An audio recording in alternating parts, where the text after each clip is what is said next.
So I'm embarrassed that I have a career.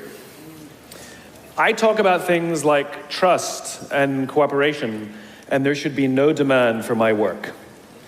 But the fact of the matter is there is demand for my work, which means that there's an opportunity. It means that trust and cooperation are not yet standard in our organizations, and yet they should be, and we know that, which is why we're looking for ways to bring those things to our organizations. So I thought I would do something a little different today. You know, when you're speaking to tens of thousands of people and you have the opportunity to share a message, of course, most rational people would say, let's go with something I've talked about lots of times and I'm really good at, but I'm not normal, so I'm going to do something completely new, and I hope this works out. There are two things that I think that great leaders need to have: empathy and perspective. And I think these things are very often forgotten. Leaders are so often so concerned about their status or their position in an organization, they actually forget their real job. And the real job of a leader is not about being in charge, it's about taking care of those in our charge. And I don't think people realize this, and I don't think people train for this. When we're junior, our only responsibility is to be good at our jobs. That's all we really have to do. And some people actually go get advanced educations so that they can be really good at their jobs, accountants or whatever, right? And you show up and you work hard, and the company will give us tons and tons of training how to do our jobs. They'll show us how to use the software, they'll send us away for a few days to get trained in whatever it is that we're doing for the company. And then they expect us to go be good at our jobs. And that's what we do. We work very hard. And if you're good at your job, they'll promote you. And at some point, you'll get promoted to a position where we're now responsible for the people who do the job we used to do, but nobody shows us how to do that. And that's why we get managers and not leaders. Because the reason our managers are micromanaging us is because they actually do know how to do the job better than us. That's what got them promoted. Really what we have to do is go through a transition. Some people make it quickly, some people make it slowly, and unfortunately some people will never make that transition at all. Which is we have to go through this transition of being responsible for the job and then turning into somebody who's now responsible for the people who are responsible for the job. And as I said before, one of the great things that is lacking in most of our companies is that they are not teaching us how to lead. And leadership is a skill like any other. It is a practicable, learnable skill. And it is something that you work on. It's like a muscle. If you practice it all the days, you will get good at it and you will become a strong leader. If you stop practicing, you will become a weak leader. Like parenting, everyone has the capacity to be a parent. Doesn't mean everybody wants to be a parent, and doesn't mean everybody should be a parent. Leadership is the same. We all have the capacity to be a leader. Doesn't mean everybody should be a leader, and it doesn't mean everybody wants to be a leader. And the reason is because it comes at great personal sacrifice. Remember, you're not in charge, you're responsible for those in your charge. That means things like when everything goes right, you have to give away all the credit. And when everything goes wrong, you have to take all the responsibility. That sucks, right? It's things like staying late to show somebody what to do. It's things like when something does actually break, when something goes wrong, instead of yelling and screaming and taking over, you say, try again. When the overwhelming pressures are not on them, the overwhelming pressures are on us. At the end of the day, great leaders are not responsible for the job. They're responsible for the people who are responsible for the job. They're not even responsible for the results. I love talking to CEOs and say, what's your priority? And they put their hands on their hips all proudly and say, my priority is my customer. I'm like, really? You haven't talked to a customer in 15 years. There's no CEO on the planet responsible for the customer. They're just not. They're responsible for the people who are responsible for the people who are responsible for the customer. I'll tell you a true story. A few months ago, I stayed at the Four Seasons in Las Vegas. It is a wonderful hotel. And the reason it's a wonderful hotel is not because of the fancy beds. Any hotel can go and buy a fancy bed. The reason it's a wonderful hotel is because of the people who work there. If you walk past somebody at the Four Seasons and they say hello to you, you get the feeling that they actually wanted to say hello to you. It's not that somebody told them that you have to say hello to all the customers, say hello to all the guests, right? You actually feel that they care. Now, in their lobby, they have a coffee stand. And one afternoon, I went to buy a cup of coffee, and there was a barista by the name of Noah who was serving me. Noah was fantastic. He was friendly and fun, and he was engaging with me, and I had so much fun buying a cup of coffee, I actually think I gave 100% tip, right? He was wonderful. So as is my nature, I asked Noah, do you like your job? And without skipping a beat, Noah says, I love my job. And so I followed up. I said, what is it that the Four Seasons is doing that would make you say to me, I love my job? And without skipping a beat, Noah said, throughout the day, managers will walk past me and ask me how I'm doing, if there's anything that I need to do my job better. He said, not just my manager, any manager. And then he said something magical. He says, I also work at Caesar's palace. And at Caesar's palace, the managers are trying to make sure we're doing everything right. They catch us when we do things wrong. He says, when I go to work there, I like to keep my head under the radar and just get through the day so I can get my paycheck. He says, here at the Four Seasons, I feel I can be myself. Same person, entirely different experience from the customer who will engage with Noah. So we in leadership are always criticizing the people. We're always saying, we've got to get the right people on the bus. I've got to fill my team. I've got to get the right people. But the reality is, it's not the people. It's the leadership.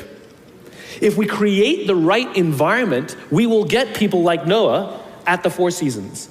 If we create the wrong environment, we will get people like Noah at Caesar's palace. It's not the people. And yet we're so quick to hire and fire.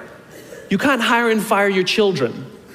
If your kids are struggling, we don't say, you got to see at school, you're up for adoption.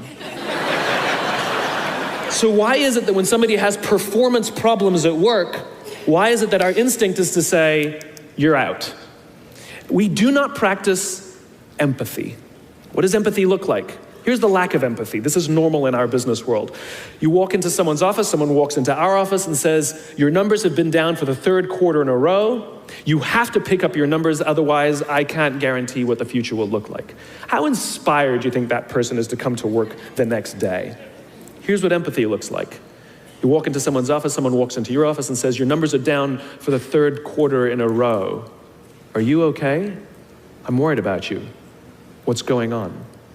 We all have performance issues. Maybe someone's kid is sick. Maybe they're having problems in their marriage. Maybe one of their parents is dying. We don't know what's going on in their lives. And of course it will affect performance at work. Empathy is being concerned about the human being, not just their output. We have, for some reason, our work world has changed over the past 20 and 30 years. We are suffering the side effects of business theories left over from the 80s and 90s. And they are bad for people, and they are bad for business. Let me give you an example. The concept of shareholder supremacy was a theory proposed in the late 1970s. It was popularized in the 80s and 90s. It is now standard form today. You talk to any public company and you ask them their priority and they say maximize shareholder value.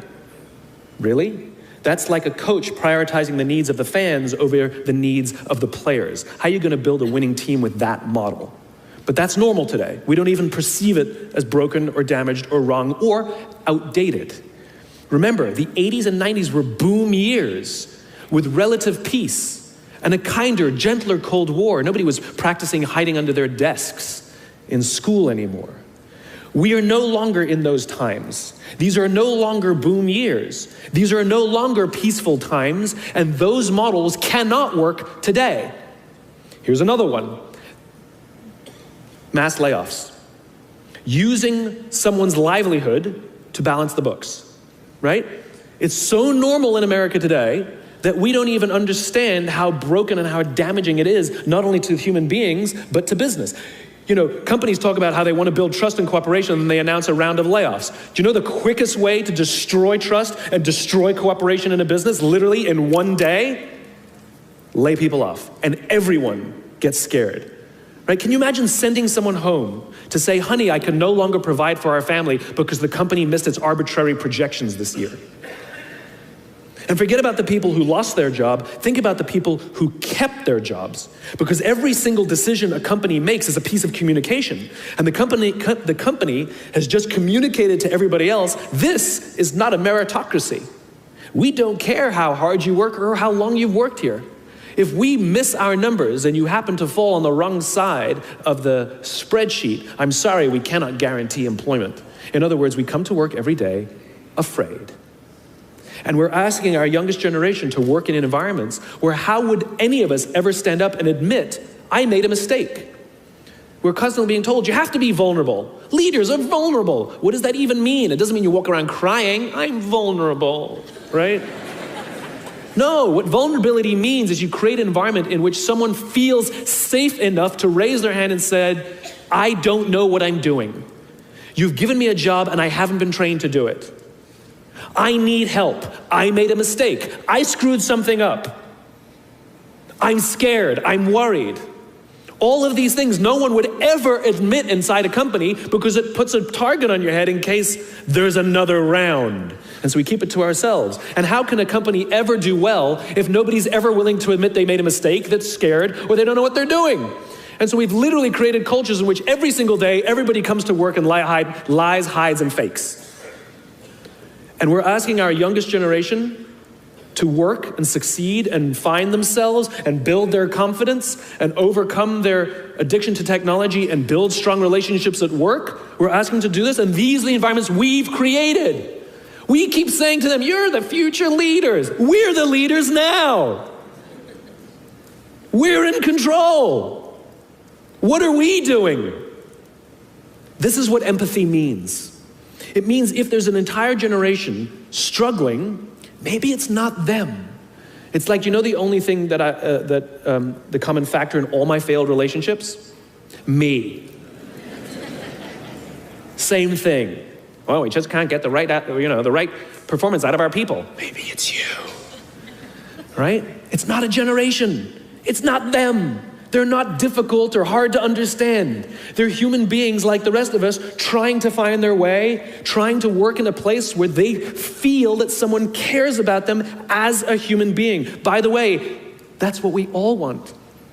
In other words, it's not even generational. It's all of us. This is the practice of empathy, that if we're struggling to communicate to someone, if we're struggling to help someone be at their natural best, I'm tired of people saying to me, how do I get the best out of my people? Really, that's what you want? They're like a towel, you just wring them. How can I get the most out of them? No, how do I help my people be at their natural best? Right? We're not asking these questions. We are not practicing empathy. We have to start by practicing empathy and relate to what they may be going through. And it will profoundly change the decisions we make. It will profoundly change the way we see the world. Someone's driving to work. You're driving to work. And someone wants to cut into your lane. What do? Do you pull your car up, or do you let them in?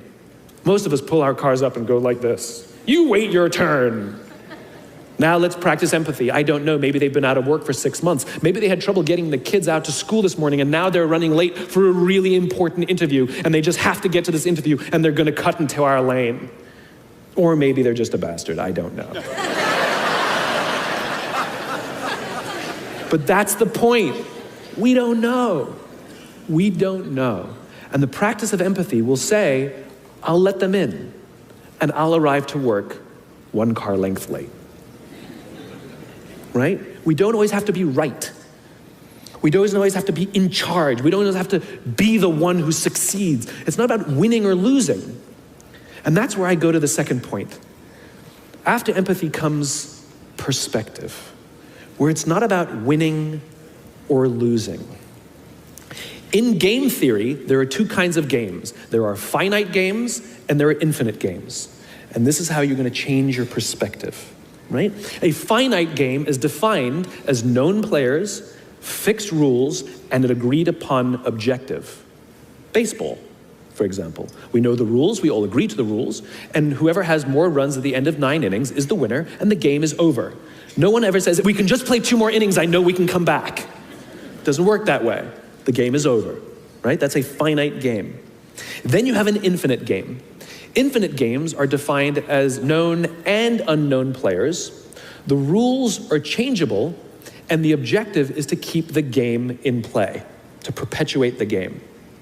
When you pit a finite player versus a finite player, the system is stable. Baseball is stable, right? When you pit an infinite player versus an infinite player, the system is also stable. Like the Cold War, for example, because there cannot be a winner and a loser. There are no winners and losers in an infinite game, right? It doesn't exist. And because there are no winners or losers, what ends up happening in the infinite contest is players drop out when they run out of the will or the resources to play. But there's no winners or losers. Problems arise when you pit a finite player versus an infinite player, because a finite player is playing to win, and an infinite player is playing to keep the game going, right? This is what happened to us in Vietnam. We were playing to win, and the Vietnamese were fighting for their lives. We were the ones who got stuck in quagmire. This is the Soviet Union and Afghanistan. They were trying to beat the Mujahideen, and the Mujahideen would fight for as long as is necessary. Quagmire. Now let's look at business. The game of business has pre-existed or has existed long before every single company that exists on this planet today. And it will outlast every single company that exists on this planet today. There's no winning the game of business. And the reason is because we haven't agreed to the rules. I get such a kick out of this. You realize how many companies actually don't know the game they're in, right? Listen to the language that the companies use. We're trying to beat our competition. We're trying to be number one. Did you know that we were ranked number one? Look at the listing. Based on what criteria? Revenues, profits, market share, square footage, number of employees, based on what time frame? A quarter, a year, 5 years, 10 years, 20 years, 50 years, 100 years? I haven't agreed to those standards. How can you declare yourself the winner? How can you declare yourself number one where no one else in the game has agreed to the rules? It's arbitrary. There is no winning because there's no end. In other words, companies are playing finite games. Listen to their language. They're trying to beat their competition. What does that even mean? It's the leaders and the companies that understand the game that they're in and organize their resources and their decision-making around the infinite contest that outlast and frustrate their competition. All the companies that we refer to as the exceptions, Southwest Airlines, Apple Computers, Harley Davidson, they're the exception. No, they're playing the infinite contest. They frustrate their competition, is what happens. That's what happens, because they're not playing to win. Jim Senegal, the founder of Costco, which is the only real company that gives Walmart a run for its money, he says public companies are looking to succeed for the quarter. He says, we're looking for the next 50 years. You can hear him. He's playing the infinite contest. I spoke at a leadership summit for Microsoft. I also spoke at a leadership summit for Apple. Now, at the Microsoft summit, I would say 70% of the executives, and this was under the Steve Ballmer days, I would say about 70% of the executives spent about 70% of their presentations talking about how to beat Apple. At the Apple summit, 100% of the executives spent 100% of their presentations talking about how to help teachers teach and how to help students learn. One was obsessed with their competition, the other one was obsessed with where they're going.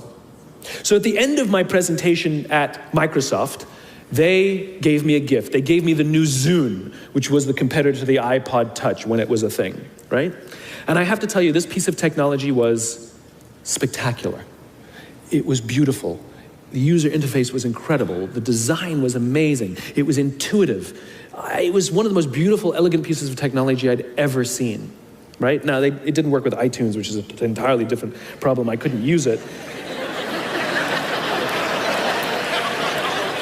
But that's something else. I'm sitting in the back of a taxi with a senior Apple executive, sort of employee number 12 kind of guy, and I decide to stir the pot. And I turn to him and I say, you know, I spoke at a Microsoft summit, and they gave me their new Zune, and I have to tell you, it is so much better than your iPod Touch. And he turned to me and said, I have no doubt. Conversation over.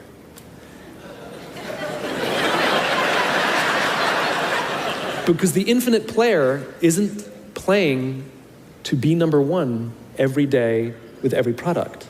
They're playing to outlast the competition.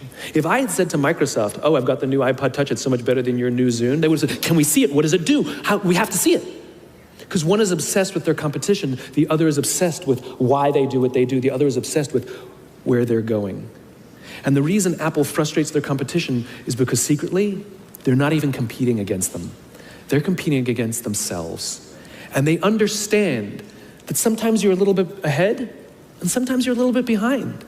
And sometimes your product is better, and sometimes you're not.